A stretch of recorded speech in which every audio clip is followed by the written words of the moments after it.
தொடர்வண்டி ஏற்கனவே இருக்குது, தானி இருக்குது, உந்துருளி இருக்குது. எங்களுக்கு போகிறதுக்கு ஒரு நல்ல பாதையை கொடுன்னு தான் கேட்குறோம்.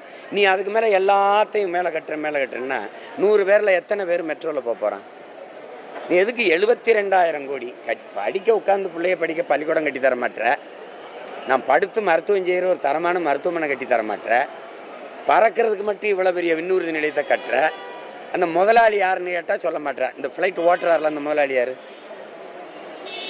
யார் வசதிக்கு கட்டுற?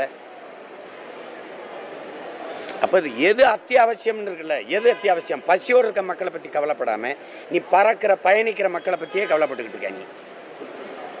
நீ வானூர்தி நிலையம் இருக்கிற மாதிரி, பேருந்து நிலையம் இருக்கிற மாதிரி, வணிக வளாகங்கள் திரையரங்குகள் இருக்கிற மாதிரி பள்ளிக்கூடங்கள் கல்லூரிகள் அரசு மருத்துவமனைகள் இருக்கா?